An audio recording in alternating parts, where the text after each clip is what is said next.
This is Nick. This is Jack. Welcome back. It is Monday, October 13th, and today's pod is the best one yet. This is a T-Boy. The top 3 pop business news stories you need to know today. I'm sorry, am I co-hosting this podcast with the Maya Angelou of the stock market over there? Are you tooting my horn for my poem again? Jack, your poem on NVIDIA went viral over the weekend. I didn't want to tell you this. I wanted to save this for the show.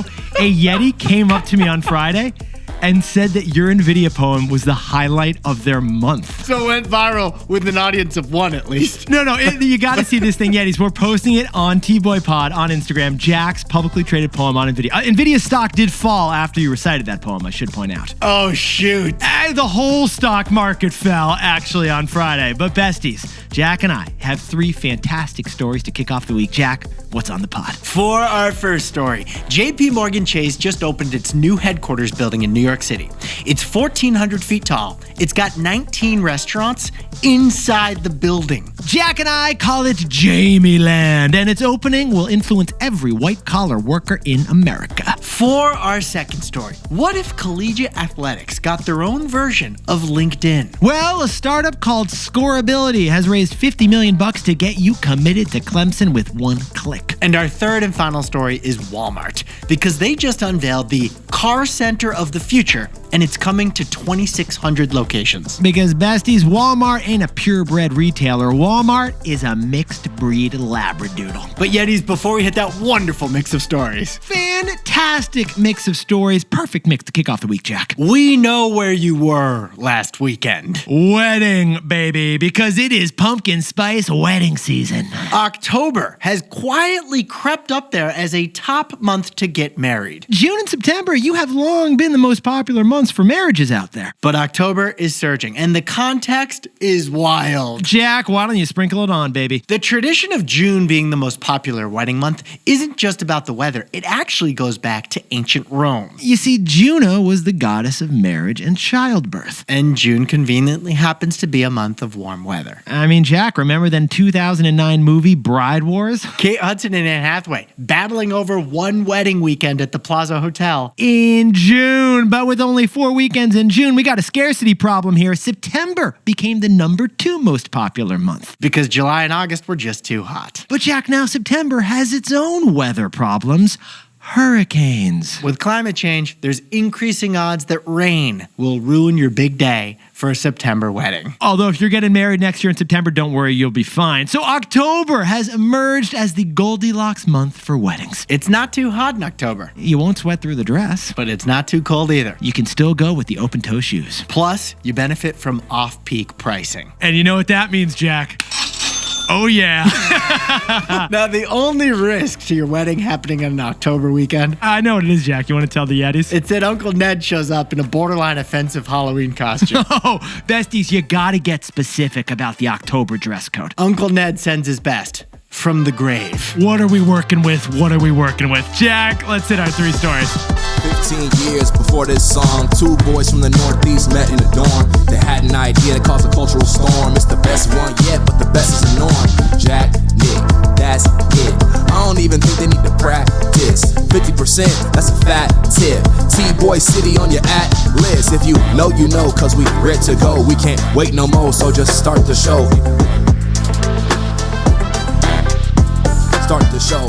For our first story, welcome to Jamie Land. America's biggest bank, JP Morgan, just opened its brand new New York City skyscraper. It should be called Back to the Office Tower.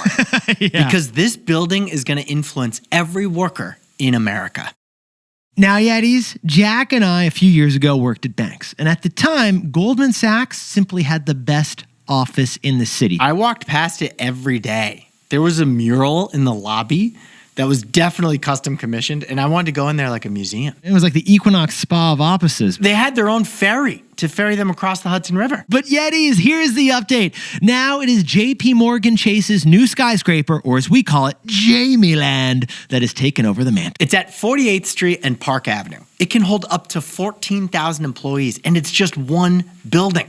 For context, that is more capacity than Apple's headquarters on that campus in Silicon Valley. They broke ground in 2021, completed in August, and finally, this month, people are moving in. Nick, it took 3 times as many people to build this tower than it took to build the Empire State Building. Jack, this JP Morgan Tower is taller than the Empire State Building. At 1,400 feet, this is like as tall as the World Trade Center was. But besties, what Jack and I find fascinating here is something bigger than the engineering. It's the amenities. Because there are more creature comforts in this building than a Four Seasons 5-star hotel. It's like the Burberry of buildings. Get this, the gym is 40,000 square feet, 2 times larger than a typical Planet Fitness. Now, Yetis, maybe the wildest feature of all is this, a custom smell. That's right. They commissioned, what do they call them in France? A nose?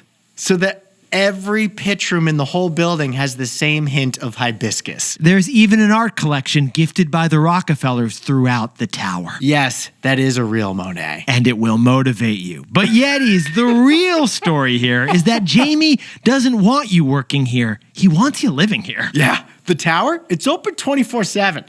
And every life necessity is included in the building. It's a subliminal message that, yeah, you should be in this building pretty much all the time. There's no excuse to go home, but frankly, when you hear these details, you may not want to go home. I mean, Jack, True. The key is the restaurants. Can we talk about the food situation? There are 19 different restaurants in this building. On 3 floors? That's like more than in most of Soho, man. It's more than your typical like shopping mall food court, too.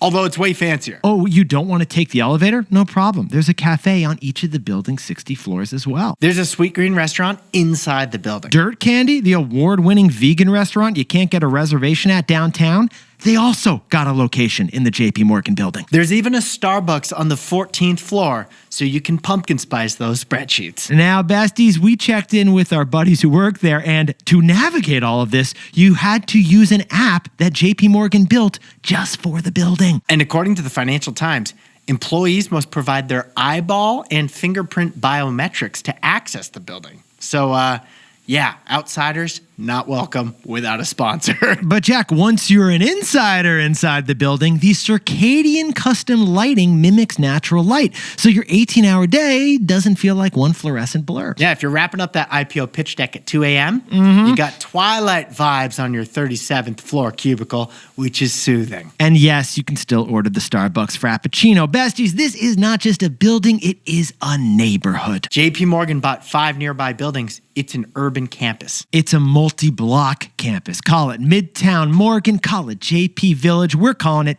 Jamie Land. For New Yorkers, this new tower shifts the gravity of power from west side to east side. Yeah, looking at you, Hudson Yards. Awkward. And for the rest of the country, this tower shifts the status quo as well. And that is our takeaway. So, Jack, what's the takeaway for our buddies over up on the 60th floor of JP Morgan Tower? The future is like pottery. It doesn't just happen. It's shaped by people. Yetis, Jamie Dimon is the longest-serving big bank CEO. He's the only one left from the great financial crisis, and he is a fascinating person. Since he took over 20 years ago, the stock of JP Morgan has 9x'd. It's worth nearly $1 trillion today. Biggest bank in the country. In addition to that business success, Jamie is also the leader of corporate America in general, specifically on return to office. Well, his $3 billion skyscraper is the biggest investment yet in the return to office movement. You see, besties, if your CEO is uncertain about their return to office situation, or if you're a founder and you're uncertain about it, and you're not sure big offices are needed in an AI future, well, Jamie Dimon just gave 3 billion reasons to think that physical office real estate is the future of corporate America. Like it or not, this tower will probably shift the pendulum toward in-office culture. Yetis, there's millions of companies that will determine America's corporate future, but they'll look toward leaders for guidance. You see, the future, it doesn't just happen. It's shaped by individual people like Jamie Dimon making big bets. For our second story, Scoreability has raised $51 million in venture capital money to scale the LinkedIn for athletics. With college sports looking more like pro sports, Scoreability has found a lucrative new marketplace. Now, Yetis, Jack and I can tell you from personal experience that for high school athletes trying to get recruited to play sports in college, oh man, dude, it is a slog. Unless you're like the 28th Manning brother and coaches are coming to you, You, as the athlete, have to email coaches your game tapes. You have to attend, expensive camps on the weekend. Jack, you probably have got a Salesforce account just to keep track of all. I was trying to convince coaches we even played lacrosse in New York City. Whether you got recruited to play sports in college depends just as much on your networking skills as your 40-yard dash time. Oh, I'm sorry, little Johnny. How'd you get into Georgetown for water polo? Well, my mom took a class in video editing and mailed my highlight tape to 100 programs. Hey, Jack, you want to admit something for the Yetis, though? Why don't we pause the pod and you can share your little secret? When I visited Middlebury College to meet the football coach, Yeah, your little secret. I slipped index cards into my shoes to appear 1 inch taller. That was my brother's idea, by the way, and it got me in. Well, Yetis, one startup has realized that when there are two sides of a market struggling to connect, that is a platform opportunity. Which leads to the news. A startup called Scoreability just raised $40 million. And their product borrows a bunch of tricks from the tech world. You see, like other industries, sports recruiting is now happening mainly online. There's no more coaches traveling to your living room to pitch you to come to Penn State to play football. That's not happening anymore. Recruiting is happening remotely and increasingly on an app like Scoreability. And Scoreability offers standardization. Like Airbnb requires the property listings, Scoreability requires uniform metrics about high school athletes. So coaches can compare and contrast and filter results based on academics, athletic performance, or geography. Scoreability also has data verification. Like StockX requires authentication of sneakers, Scoreability lets players verify their measurables. Like height, vertical jump, wingspan, you prove they are real with video evidence on the app. Which I suppose would have caught my index card trick. It also has the same business model as tech. Like Zillow, only one side pays. For Zillow, it's the realtors. For Scoreability, it's the coaches and the universities. Add it all up, and a platform has now arrived for college sports recruiting. I wonder if they have endorsements. I tried to tackle my buddy Timmy. He absolutely pancaked me. He belongs at whatever program you're working for. Jack, what you're saying is this is the LinkedIn for lacrosse, right? We'll take it. We'll take it. So, Jack, what's the takeaway for our buddies over at Scoreability? College athletics is now a growth industry, and it's for profit. Yetis, Scoreability already has 1.2 million athletes and 3,000 colleges signed up to the platform. But the reason venture capital has invested $51 million into Scoreability, it's not amateur athletics. No, as the investors put it, this is a huge multi-billion-dollar opportunity. Yetis, as recently as 10 years ago, alcohol sales were banned at NCAA games, players were banned from being paid, and players couldn't transfer without taking a full season off. Okay, but everything Jack just said has now changed, right, man? In fact, LSU just signed the first jersey sponsorship deal in NCAA history. Besties, add it all up, and Scoreability's long-term value is in taking a piece of college sports commercialization. Because college athletics is a growth industry, and it's for profit.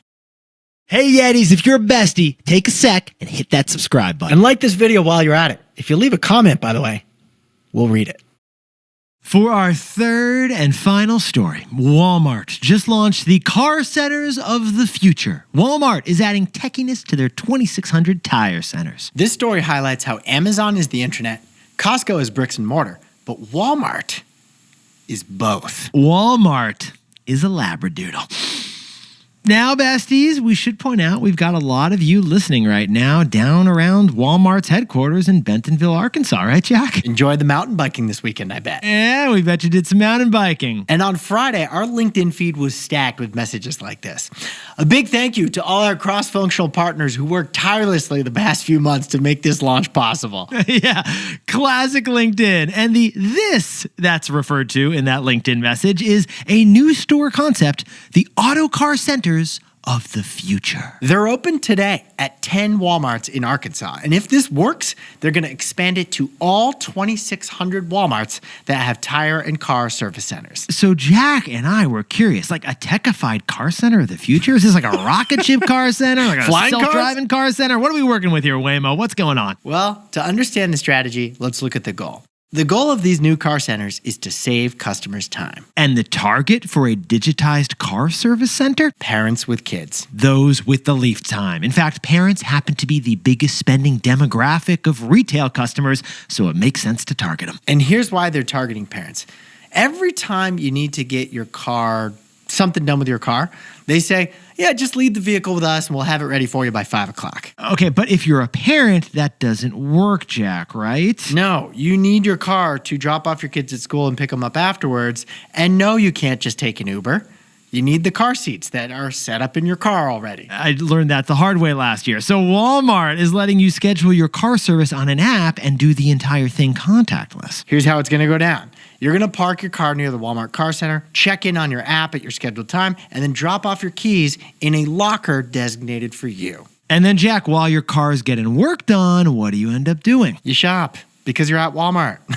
You hit up aisle 6 during your car's oil change. The app then pings you when the chassis is fixed. You go back to your locker an hour later, and then your key is waiting for you. Boom. Your car got worked on while you did your Walmart shopping anyway. What this is really, and this is the powerful strategy here, is captive retail. Right, Jack? Customers have no choice but to fill up their shopping cart the 2 to 3 times a year they do their car service. So it's also kind of a bit of a double dip from Walmart, isn't it, Jack? Walmart got your oil change and your Sunday grocery shopping. Ka-ching, ka-ching, double dip, profit puppy. But this is also omni-retail. Yes, it is. And that is a cue for our takeaway. So, Jack, what's the takeaway for our techie buddies over at Walmart? Costco and Amazon, they're purebreds. Walmart is mixed breed. Now, Yeti's omni-channel is a frustratingly jargony concept, but is basically using the internet to make in-person shopping more efficient. Omni-channel, it's like a labradoodle.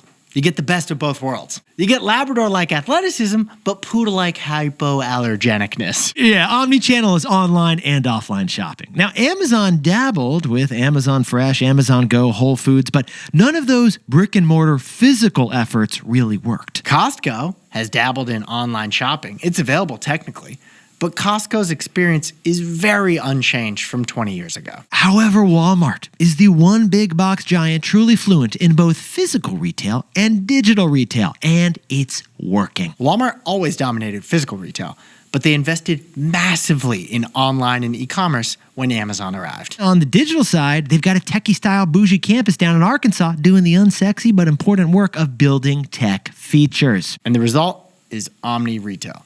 Walmart's shopping strength is both in-person, online, or some kind of a mix of both. Oh, and what's the other result if you're a shareholder, Jack? Walmart stock has nearly tripled in the last 3 years to an all-time high. You see, Costco and Amazon, yeah, they're purebreds. But Walmart is the only mixed breed in the big retail pack. It's the labradoodle. Jack, could you whip up the takeaways for us to kick off the week? JP Morgan's new headquarters sets a new standard in office amenities. We call it Back to the Office Tower. Jamie, or we call it Jamie Land, because the future is like pottery. It doesn't just happen, it's shaped by individual people. For our second story, it's Scoreability. They've raised $51 million as they create a recruiting platform for NCAA programs. Basically, LinkedIn for athletics. Because coming from a recruited athlete in Jack and a walk-on in me, college athletics is now a growth industry and is for profit. I was walk-on too, bro. I tried to recruit myself. They didn't reciprocate. You were also kind of in high heels based on the story about the cards. And our third and final story is Walmart. They're techifying their car and tire centers to save busy parents time. Amazon and Costco, they're the purebreds, but Walmart is a super mutt.